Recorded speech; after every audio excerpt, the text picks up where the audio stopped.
नमस्कार विद्यार्थी मित्रांनो, मी प्राध्यापक मस्के सर. माझ्या चॅनलवर तुम्हा सर्वांचे स्वागत आहे.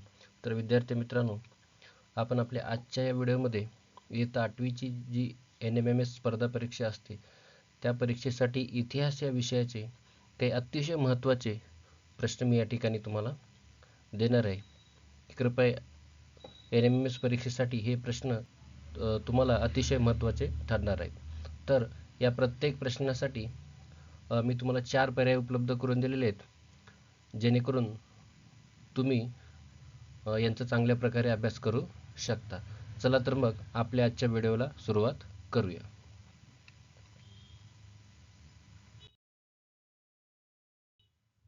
प्रश्न क्रमांक 1.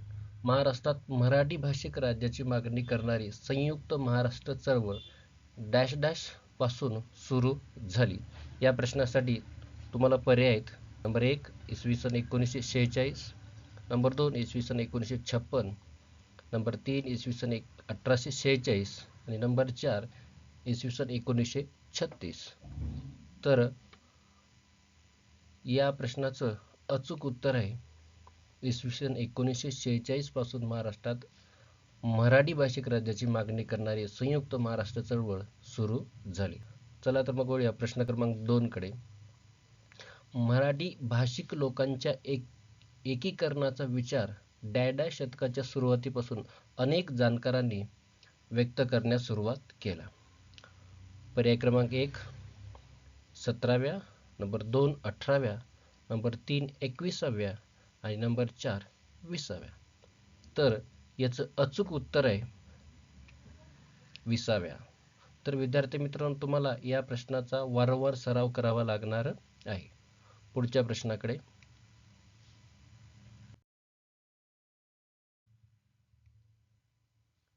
मराठी भाषा बोलणाऱ्यांची सर्व लोकसंख्या एका अंमलाखाली असावी असे कोणी लिहिले आहे? याची 4 पर्याय आहेत. नंबर 1 लोकमान्य टिळक, नंबर 2 न.चि. Kelkar, number 3 S.K. दार आणि नंबर 4 आचार्य अत्रे. आणि या प्रश्नाचं अचूक उत्तर आहे न.चि. केळकर यांनी मराठी भाषा बोलणाऱ्यांची सर्व लोकसंख्या एका अंमलाखाली असावी असे लिहिले आहे. प्रश्न क्रमांक 4. इसवी सन 1915 साली भाषावर प्रांत रचनेची मागणी खालीलपैकी कोणी केली होती? 4 पर्याय आहेत. 1 लोकमान्य टिळक, 2 न.चि. केळकर, 3 S.K. दार आणि 4 आचार्य अत्रे. आणि याचं अचूक उत्तर आहे लोकमान्य टिळक.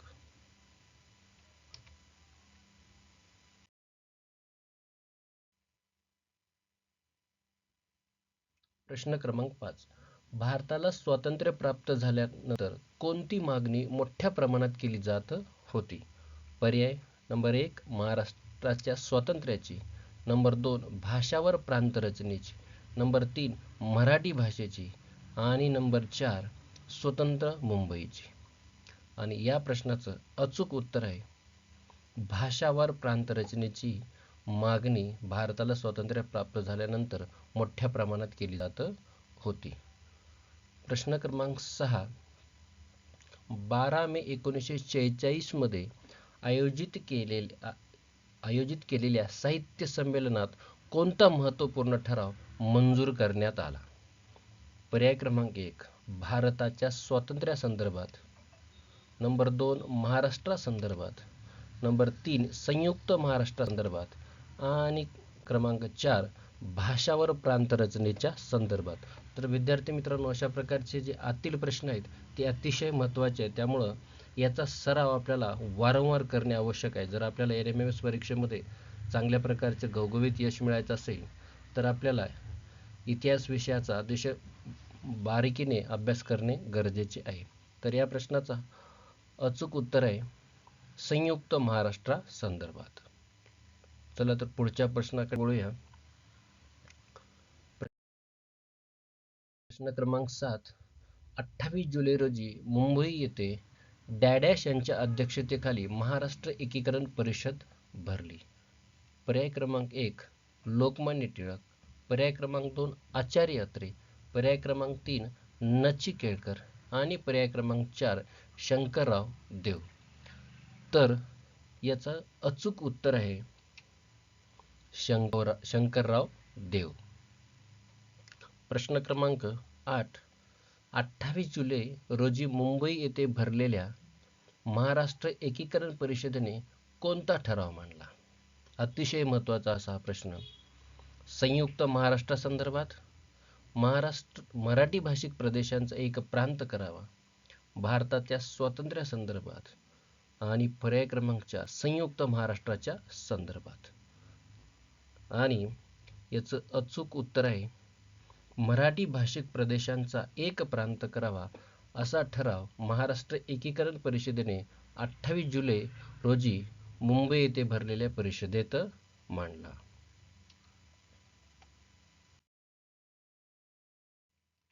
प्रश्न क्रमांक 9. 12 मे 1946 मध्ये डॅश डॅश येथे साहित्य संमेलन आयोजित करण्यात आले होते. पर्याय क्रमांक 1 मुंबई, पर्याय क्रमांक 2 नागपूर, पर्याय क्रमांक 3 बेळगाव आणि पर्याय क्रमांक 4 पुणे. आणि या प्रश्नाचं अचूक उत्तर आहे बेळगाव. म्हणजे 12 मे 1946 मध्ये बेळगाव या ठिकाणी साहित्य संमेलन आयोजित करण्यात आले होते. प्रश्न क्रमांक 10. भाषावार प्रांत रचनेसाठी कोणत्या कमिशनची स्थापना करण्यात आली? सायमन कमिशन, दार कमिशन, संविधान कमिशन, लोकसेवा कमिशन. आणि याचं अचूक उत्तर आहे दार कमिशन.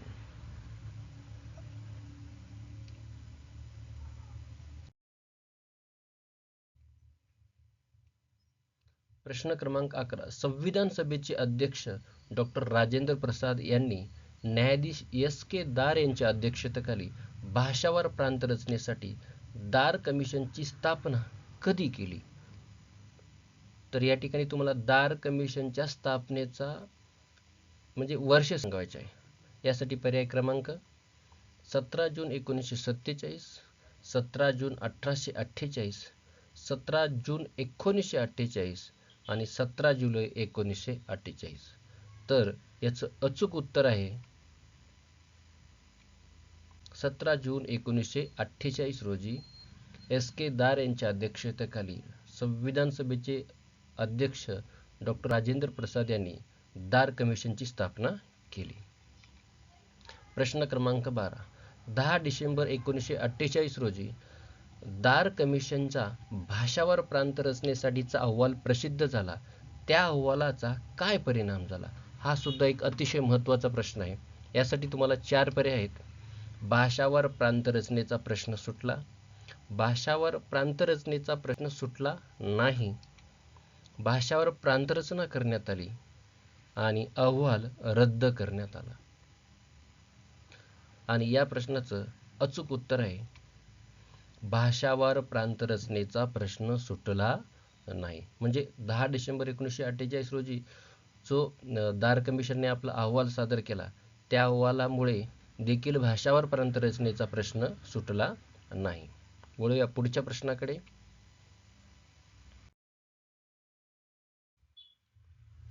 भाषावार प्रांत रचना निर्माण करण्याच्या परिस्थितीचा अभ्यास करण्यासाठी काँग्रेसने नेमलेल्या समितीत खालीलपैकी कोणाचा समावेश नव्हता? प्रश्न काळजीपूर्वक ऐका.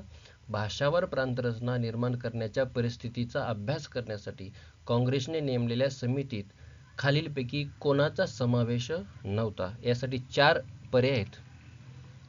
पट्टाभी सीतारामय्या, नंबर 2 पंडित जवाहरलाल नेहरू, नंबर 3 न्यायमूर्ती एस फाजल अली आणि नंबर 4 वल्लभभाई पटेल. आणि याचं अचूक उत्तर आहे न्यायमूर्ती एस फाजल अली यांचा या समितीमध्ये समावेश नव्हता. प्रश्न क्रमांक 14. आचार्य अत्रे यांनी मुंबई महापालिकेत कोणता ठराव मांडला? पर्याय 1 मुंबईसह संयुक्त महाराष्ट्राचा ठराव मांडला, भाषावार प्रांत रचनेचा ठराव मांडला, नंबर 3 भाषावार प्रांत रचना निर्माण करण्याच्या परिस्थितीचा अभ्यास करण्याचा ठराव मांडला आणि नंबर 4 मुंबईचे द्विभाषिक राज्य निर्माण करण्याचा? हा देखील एक अतिशय महत्त्वाचा प्रश्न आहे आणि याचं अचूक उत्तर आहे मुंबईसह संयुक्त महाराष्ट्राचा ठराव आचार्य अत्रे यांनी मुंबई महापालिकेत मांडला.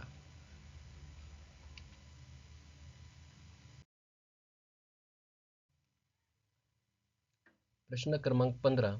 सर्व मराठी भाषिक जनतेचे एक राज्य स्थापन करण्यासाठी 1953 मध्ये डॅश डॅश या ठिकाणी करार झाला. यासाठी 4 पर्याय आहेत. 1 मुंबई, 2 पुणे, 3 नागपूर आणि 4 नाशिक.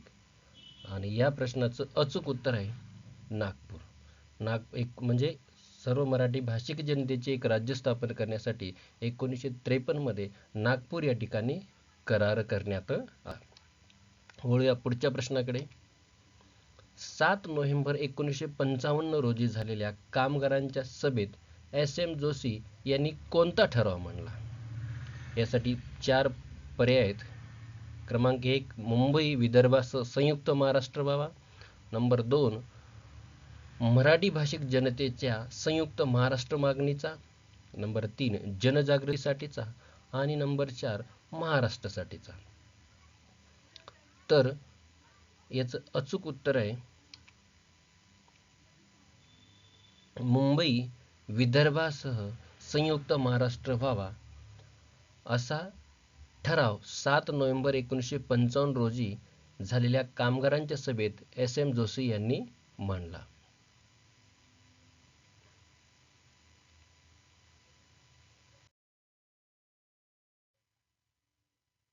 प्रश्न क्रमांक 17. प्रतापगडावरील छत्रपती शिवाजी महाराजांच्या अश्वारूढ पुतळ्याचे अनावरण प्रधानमंत्री पंडित जवाहरलाल नेहरू यांच्या हस्ते 30 नोव्हेंबर 1957 रोजी होणार होते. यावेळी संयुक्त महाराष्ट्र समितीने काढलेल्या प्रचंड मोर्चात खालीलपैकी कोणाचा समावेश नव्हता?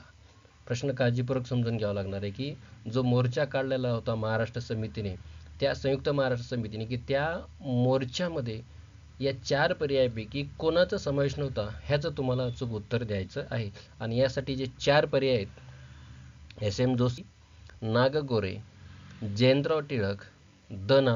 गवाणकर. आणि याचं अचूक उत्तर आहे द. ना. गवाणकर यांचा त्या मोर्चामध्ये समावेश नव्हता. प्रश्न क्रमांक 18. संयुक्त महाराष्ट्र आंदोलनात आचार्य अत्रेंच्या डॅश डॅश या वृत्तपत्राने वैशिष्ट्यपूर्ण कामगिरी केली. मराठा, प्रबोधन, केसरी, सकाळ. आणि याचं अचूक उत्तर आहे मराठा. वळूया पुढच्या प्रश्नाकडे.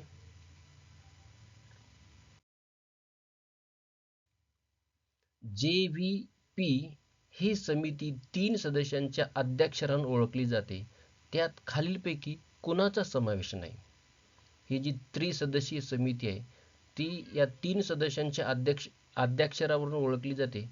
त्या तिघांमध्ये या 4 पर्यायापैकी कुणाचा समावेश नाही हे आपल्याला या ठिकाणी सांगायचे आहे.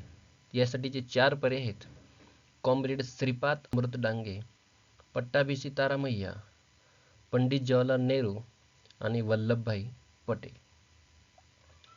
तर याचं अचूक उत्तर आहे कॉम्रेड श्रीपाद अमृत डांगे यांचा या समितीमध्ये समावेश नव्हता. प्रश्न क्रमांक 20. बाळासाहेब ठाकरे यांनी डॅडॅश या टोपण नावाने व्यंगचित्र काढून जन आंदोलन व्यापक बनवले. म्हणजे थोडक्यात बाळासाहेब ठाकरे यांनी कोणतं टोपण नाव वापरून आपली व्यंगचित्रे काढली? नंबर 1 पर्याय बंधू, मावळा, सैनिक, क्रांतिकारक. आणि याचं अचूक उत्तर आहे मावळा. मावळा या टोपण नावाने बाळासाहेब ठाकरे यांनी व्यंगचित्र काढून या जन आंदोलनामध्ये आपला सहभाग नोंदवला. प्रश्न क्रमांक 21.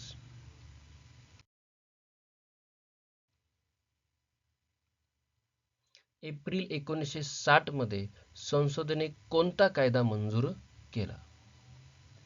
यासाठीचे 4 पर्याय आहेत महाराष्ट्र पुनर्रचना कायदा, मुंबई पुनर्रचना कायदा, मुंबई निर्मितीचा कायदा आणि भारताच्या स्वातंत्र्याचा कायदा.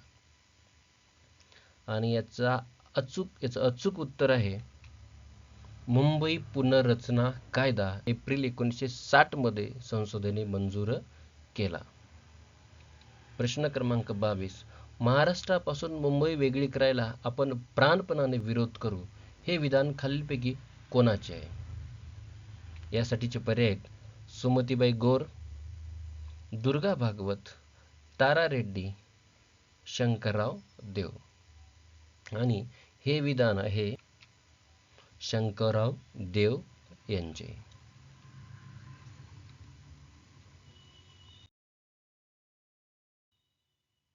महाराष्ट्र विधानसभेचे वार्षिक एक अधिवेशन नागपूर येथे घेणे इत्यादींची हमी देण्यात आली, ती कोणत्या कराराद्वारे देण्यात आली? म्हणजे मुंबई महाराष्ट्र विधानसभेचे जे एक वार्षिक अधिवेशन होते त्यातलं एक अधिवेशन नागपूर येथे घेण्याची हमी कोणत्या कराराद्वारे देण्यात आली? यासाठीचे 4 पर्याय आहेत पुणे कराराद्वारे, मुंबई कराराद्वारे, नागपूर कराराद्वारे आणि सुरत कराराद्वारे. माफ करा, या ठिकाणी सरळ प्रश्नामध्ये तुम्हाला उत्तराचाच पर्याय अवेलेबल झालेला आहे की नागपूर कराराद्वारे महाराष्ट्र विधानसभेचे एक वार्षिक अधिवेशन नागपूर येथे घेणे इत्यादीची हमी देण्यात आली. वळूया पुढच्या प्रश्नाकडे.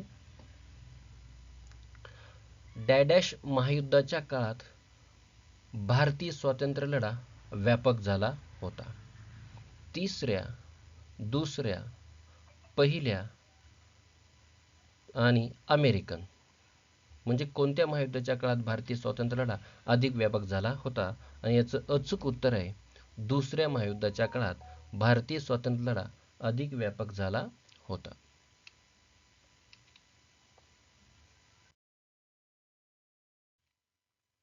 प्रश्न क्रमांक 25. राष्ट्रीय सभेची उभारणी कोणत्या तत्वावर झाली होती? यासाठीचे 4 पर्याय आहेत धर्माच्या, जातीच्या, धर्मनिरपेक्षतेच्या आणि समानतेच्या. म्हणजे राष्ट्रीय सभेची जी उभारणीसाठी जे एक महत्त्वपूर्ण तत्व होतं ते कोणतं तत्व होतं? आणि ते तत्व होतं धर्मनिरपेक्षता. वळूया पुढच्या प्रश्नाकडे. 16 ऑगस्ट 1946 हा दिवस डॅश म्हणून पाळण्याचे मुस्लिम लीगने जाहीर केले. स्वातंत्र्य दिन, काळा दिन, प्रत्यक्ष कृती दिन आणि असहकार दिन. आणि या प्रश्नाचं अचूक उत्तर आहे प्रत्यक्ष कृती दिन.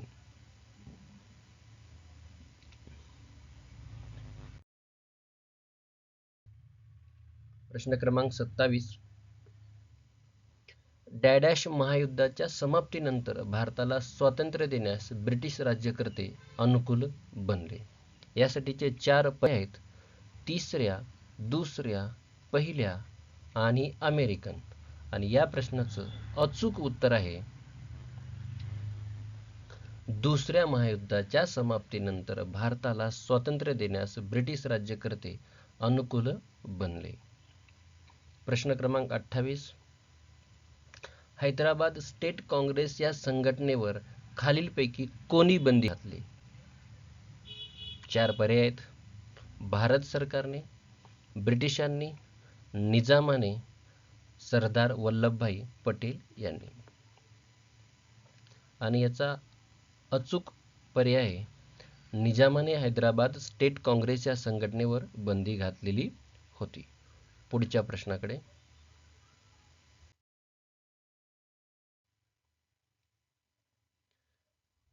त्रिमंत्री योजनेत खालीलपैकी कोणाचा समावेश नव्हता? पॅथिक लॉरेन्स, स्टॅबर्ट क्रिप्स, एव्ही अलेक्झांडर आणि लॉर्ड माउंटबॅटन. आणि याचा अचूक पर्याय लॉर्ड माउंटबॅटन यांचा भारतासाठी तयार करण्यात आलेल्या त्रिमंत्री योजनेमध्ये समावेश नव्हता. प्रश्न क्रमांक 30. जून 1948 पूर्वी इंग्लंड भारतावरील आपली सत्ता सोडून देईल असे खालीलपैकी कोणी घोषित केले? पर्याय क्रमांक स्टॅफर्ड क्रिप्स, ॲटली, लॉर्ड वेवेल आणि पॅथिक लॉरेन्स. आणि या प्रश्नाचं अचूक उत्तर आहे ब्रिटनचे पंतप्रधान ॲटली यांनी जून 1948 पूर्वी इंग्लंड भारतावरील आपली सत्ता सोडून देईल अशी घोषणा केलेली होती. आणि शेवटचा प्रश्न, हैदराबाद संस्थान भारतात विलीन करण्याच्या लढ्यात डॅडॅश या समाजाचे विशेष योगदान होते. हा देखील एक अतिशय महत्त्वाचा प्रश्न आहे. यासाठी जे 4 पर्याय आहेत, सत्यशोधक, आर्य समाज, भारत सेवक समाज आणि ब्राह्मो समाज. आणि याचं अचूक उत्तर आहे आर्य समाज. तर विद्यार्थी मित्रांनो, मला आशा आहे की या प्रश्नावलीमुळे तुम्हाला निश्चितच तुमच्या मुख्य परीक्षेचे गुण वाढवण्यात खूप मदत होणार आहे. त्यामुळे अशा प्रकारच्या अनेक प्रश्नांची एक मालिका मी या ठिकाणी सुरुवात करणार आहे. त्या मालिकेमधला हा आपला पहिला व्हिडिओ आहे. यानंतर अशाच प्रकारचे माहितीपूर्ण व्हिडिओ पाहण्यासाठी तुम्ही अजूनही माझ्या चॅनलवर नवीन असाल तर कृपया चॅनल सबस्क्राईब करा आणि हा अतिशय महत्त्वाचा व्हिडिओ तुमच्या इतर मित्रांकडे देखील शेअर करा. धन्यवाद.